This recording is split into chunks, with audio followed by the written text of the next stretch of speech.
revealing Meghan's journey to trap Harry from 1996 to 2023. Hello, friends. Welcome to breaking royal news about the notorious hypocritical couple, Harry and Meghan Markle, on our Royal Trust channel. I'm curious about the inception of Harry's circling phase. It's reminiscent of a shark slowly encircling its prey, beginning from a distance, meticulously planning its approach without alerting the target. During this stage, Meghan seems to have set her sights on Harry, actively fostering beneficial relationships and carefully crafting her public image to draw closer to him. This strategic process appears to have unfolded significantly while she maintained a friendship with Marcus Anderson. She was frequently seen at various establishments like bars, hotels, and yachts during this period. There's considerable speculation about the exact moment she first encountered Harry, but it's evident that she methodically navigated her way into his circle by befriending acquaintances of his and shaping herself as a humanitarian. The timeline of these events piques my interest. A hypothetical chronology could be outlined as follows. During 1996 to 1997, according to a former childhood friend, Meghan's captivation with the royal family was evident. She harbored a desire to emulate Diana's legacy. Meghan's connection to this aspiration was visually expressed when she posed outside Buckingham Palace during a summer vacation. Numerous accounts from various sources, including her family and friends, highlight her enchantment with the notion of assuming a princess role. She devotedly watched a recording of Princess Diana's funeral, engaged in repeated readings of her biography, and frequently engaged in discussions about her. This preoccupation with the princess concept was reaffirmed by her former best friend as well. Around 2002 to 2003, Meghan graduated from college with financial support from her father. Despite initially securing only a minor role due to false claims about her union membership, she faced difficulties obtaining roles due to her questionable behavior becoming common knowledge. She had relationships with different men, including Trevor Engelson, an aspiring film producer who later helped her secure roles. April 29, 2011. Meghan watched the grand wedding of Prince William and Catherine at Westminster Abbey, which was viewed by a worldwide audience of 2 billion. There's no indication of jealousy on her part. September 2011. Meghan married producer Trevor Engelson, wearing a dress that bore a striking resemblance to the one worn by Catherine at her wedding reception. However, her marriage with Trevor ended in a little over a year, around 2013. Various sources suggest this dissolution might be tied to her burgeoning connection with her Suits co-star and/or her growing friendship with celebrity chef Corey Vitiello, whom she dated.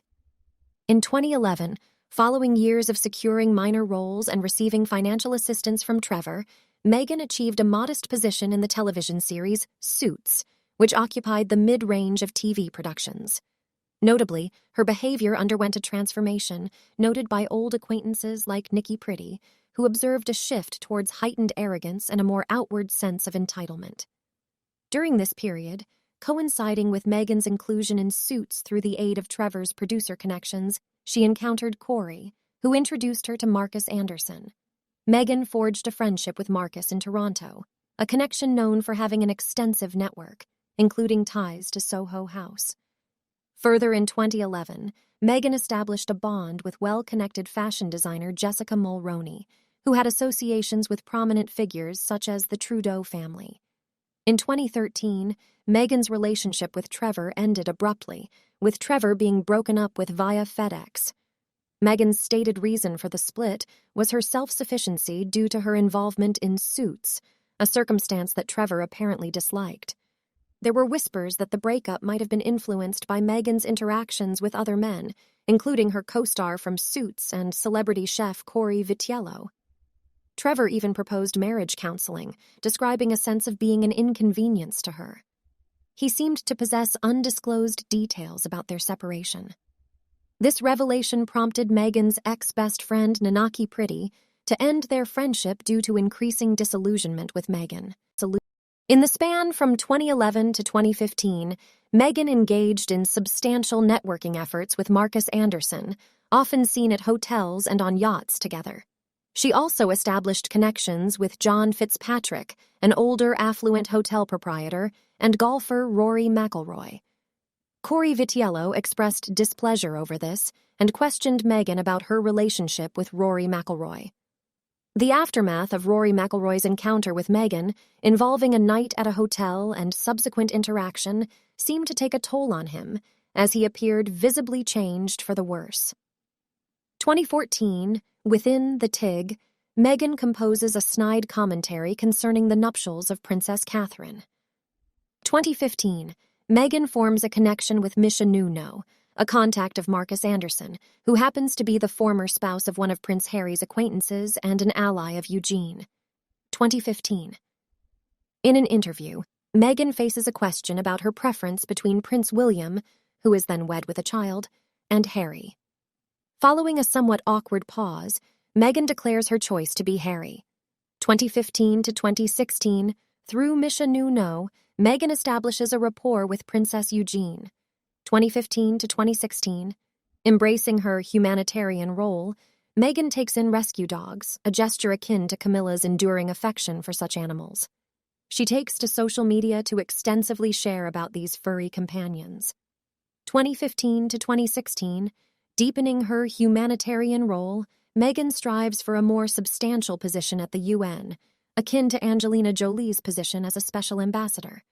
However, due to her relatively modest prominence, she encounters refusal and is extended a lesser role, limited to giving a speech in a smaller venue. Early 2016, Meghan briefly affiliates herself with World Vision.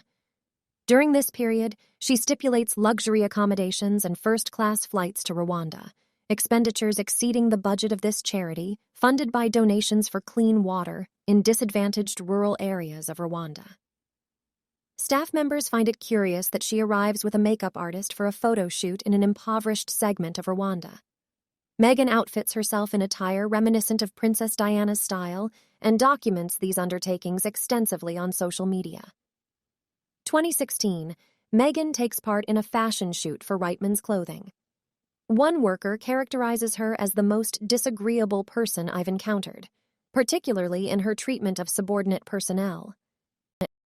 2016, various sources claim Meghan's initial meeting with Harry transpired at a Soho House bar, located either in Toronto, London, or potentially Turkey, in 2015.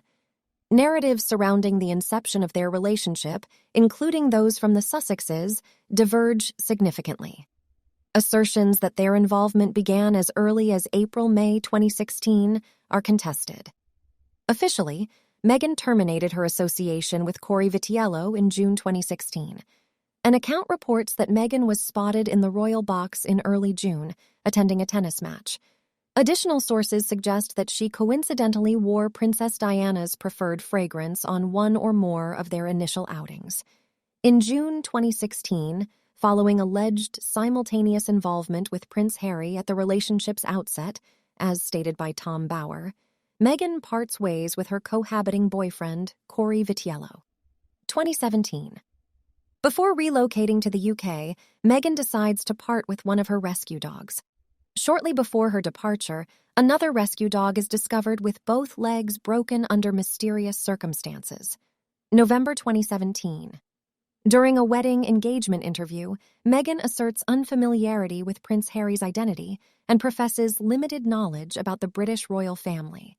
2018, Meghan severs ties with her father and the rest of her family, excluding her mother Doria, prior to her marriage to Prince Harry.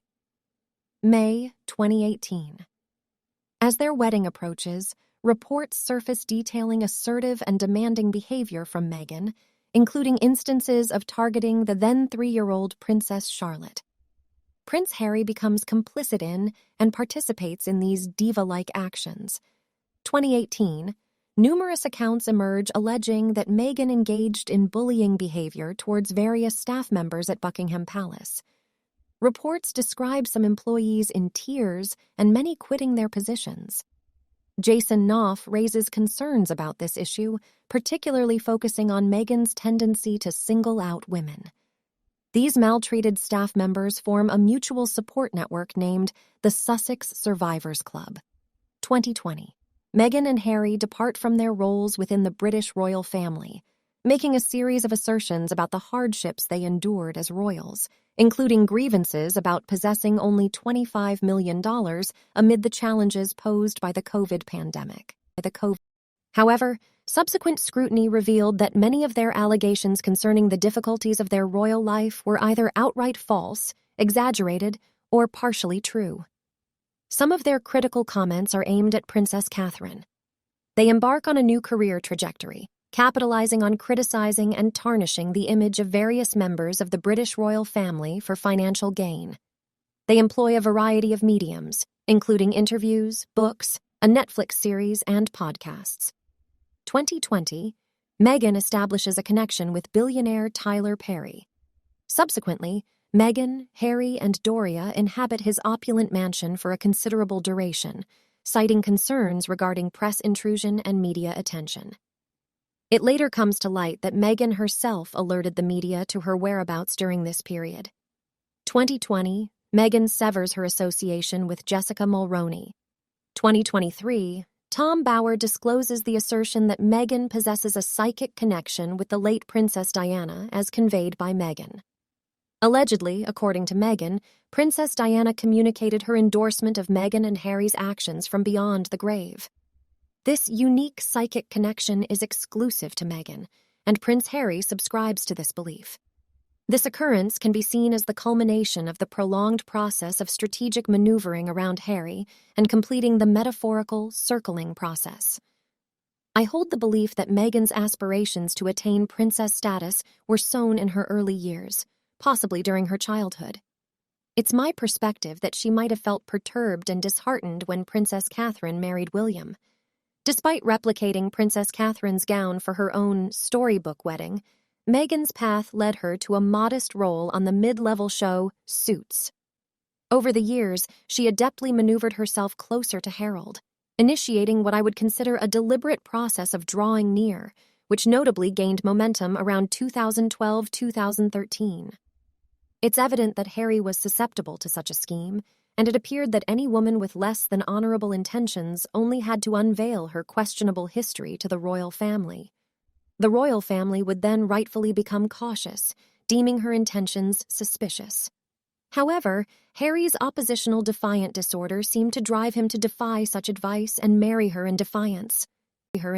While prior schemers were thwarted from progressing to the altar due to the palace, and courtiers diligently safeguarding Harry and rectifying his choices, Meghan managed to succeed. This might be attributed to her ability to create a divide between Harry and his family long before this estrangement became outwardly conspicuous. This, I believe, is why she accomplished what others who pursued royal ties or aimed to deceive Harry did not. Here, one commenter, "After listening to the London Scoop video by the Royal Grift, I am convinced Meghan was recruited to date Harry for nefarious purposes, and he was not expected to fall in love with her, and she was not expected to be greedy enough to pursue marriage. Since that video dropped, I have thought through motives and her links to people, and their links to powerful people and events in the news at that time, and I have a plausible theory. It involves very powerful and ruthless political figures, in particular a political power couple, who had very major political ambitions at the time this all kicked off. It involves that political power couple's links to wealthy fundraisers, in particular an Irish hotelier, and their links to the billionaire owner of a well-known global chain of social membership clubs with branches in London, Toronto, and New York. Their shady links to an utterly disgraced, sleazy, wealthy, convicted financier, their links to a well-known TV personality who supported their political ambitions and has a race agenda too. It involves lawsuits, and there are links to a royal who was too stupid and randy to realize he had been trapped into being a walking insurance policy. It involves damaging stories that could affect the power couple's political ambitions and the need to make those stories go away or be buried by other stories. It involves a well-known fixer who works for the billionaire club owner. This fixer has links to thirsty, ambitious people who are on the social climb and seeking wealthy partners, climbing greasy poles as a way up. He had links to one particular thirsty pole user who already had links to most of the players in this saga. She had been working on her humanitarian mage over the years in order to bag someone with money. Not necessarily someone related to a royal head of state. That was just a lucky break. She had political ambitions and delusions of grandeur. She used a very sunny PR firm to help her do this, which coincidentally had strong links to the referenced political couple and the political organization for which they stand. All the players in this saga, even the innocent parties, are trapped in this web by dirt held on them. The innocent and very public distinguished family that was dragged into this through marriage has been trapped by the threat of false allegations, with the person recruited for the honey trap deliberately chosen in their physical appearance to make such false allegations a possibility. And nobody would risk being sued by such widely connected, immensely wealthy people with deep reasons to pervert the cause of justice or risk being silenced in other ways. It would make a good plot for a film if it were true, as it is too far-fetched for most people to believe, even though it fits a lot of the known facts. What do you think of Meghan's plan to invade the royal family? Let us know your thoughts below in the comments section. We hope you have found this helpful video. Don't forget to leave a like, share, and subscribe to the channel if you like it. Thank you for watching this newsletter. See you in the next videos. Goodbye.